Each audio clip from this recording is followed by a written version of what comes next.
talking just about SABMiller and how they have announced yesterday that their Ghanaian subsidiary, Accra Brewery, is planning to delist from the Ghana Stock Exchange. And on the line now, we're talking to Greg Metcalf. He's MD of Accra Brewery. Greg, thanks so much for joining us this morning.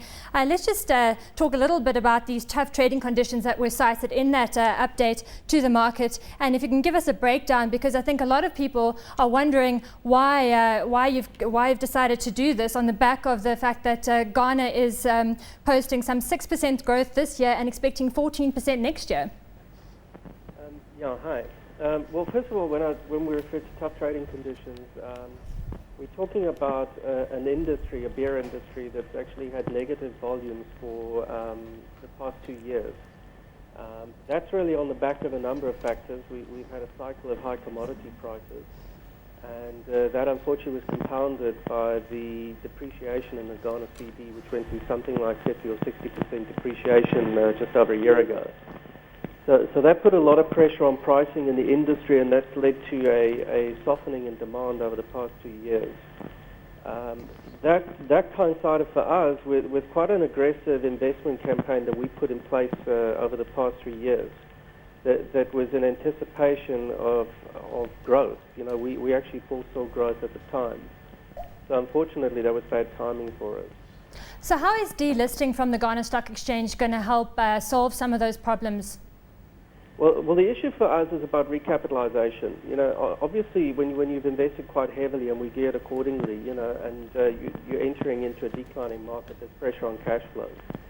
So we actually saw towards the end of last year there was a possibility of some recovery. But this year, I'm not sure if you're aware, but there's been a change in excise policy in the beverage market that's seen a huge increase in excise on beer and other beverages. So instead of an upturn, we've actually seen the market actually contract even further this year, and that's put a lot of pressure on cash flows. So for us, we're really in a situation where we need to recapitalize the business. And that's really what drives this effectively. What we're offering minorities in terms of a rights issue is not a very palatable dish. It is a tough market. Volumes are declining. We're not sure of how long the volume contraction will take place. And the recapitalization is not really around growth. It's to really just relieve ourselves of some debt. And how do you plan to compete against, is it Ghana Brewery, which is your biggest competitor in Ghana, and using those recapitalization strategies? Yeah, the Guinness Ghana Brewery, they're our competitor. Yeah, they are the larger competitor in the industry, and I think it's fair to say we're both feeling the heat from a declining market. I guess, our prognosis for the future is one of a lot of uncertainty. We believe we're doing the right things to compete. We believe that at the moment we may even be gaining some market share, but we're gaining market share in a market that's declining significantly. So it's not a great help to us at the moment. All we're doing is putting ourselves in a position through recapitalization where we're not constrained by cash flow, and that gives us the flexibility to be able to act as we need to.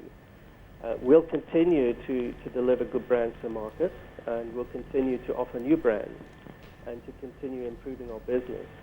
But we need to know that we can inject cash as and when we need to. All right, thanks so much, Greg. That's where we have to leave it for now.